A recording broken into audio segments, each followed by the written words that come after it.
Welcome back to Daily Life Adventures, everyone. I'm Clara. And I'm Alex. Today we're diving into, the invisible architecture of our lives, our daily routines. Oh, yeah. We do these things every single day, but we rarely step back to see how much they impact our mood and productivity. It's so true.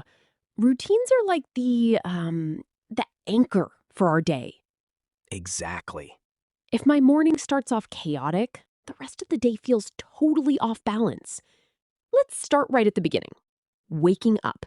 Right. Alex, are you a hit the snooze button kind of guy or an early bird? Oh, definitely an early bird. I usually wake up around 6:30 a.m. Wow. For me, getting straight out of bed and washing my face is the physical trigger.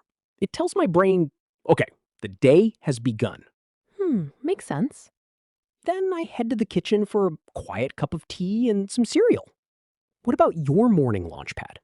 Mm, I need a bit more time to ease into the day, so I'm a 7 a.m. riser. Okay. And my trigger is definitely the smell of coffee. Coffee and toast.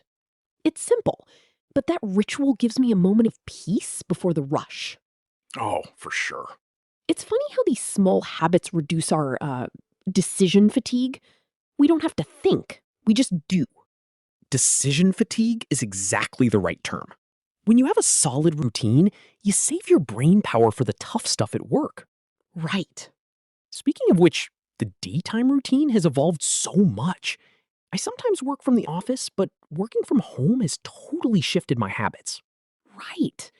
When you work from home, you don't have that physical commute to separate home Clara from work Clara. Yeah, exactly. You're just walking from the kitchen to your desk just to answer emails and jump on online meetings. So true. Because of that, I found that stepping away for a proper lunch break is crucial. Even just a light salad or sandwich really helps my mental health. I couldn't agree more. If I don't physically leave my workspace for lunch, I feel sluggish by 3 p.m. Oh, absolutely. But let's talk about the reward at the end of the day, the transition into the evening. How do you decompress? Cooking is my ultimate wind down activity. Whether it's making a simple pasta or trying out a new soup recipe, chopping vegetables feels almost meditative to me.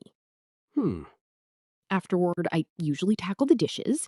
It's not my favorite, but a clean kitchen is a must.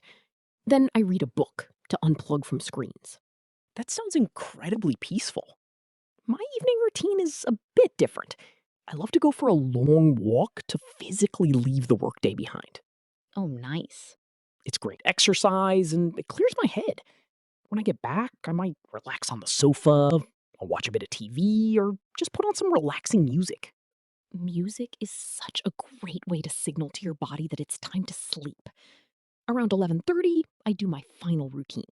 Brushing my teeth, washing my face, and then it's lights out. I try to aim for 10:30 or 11 myself. It's fascinating how we all build these unique frameworks. Whether it's the cultural difference of a heavy breakfast versus a light one, or just personal preferences, tweaking these small habits can completely change how you feel throughout the week. Absolutely. A routine shouldn't feel like a prison. It should feel like a supportive foundation that gives you the freedom to be your best self. Well said. Now, here's a question we'd like you to think about. Oh, good one. If you could change just one small habit in your morning or evening routine to make your day better, what would it be?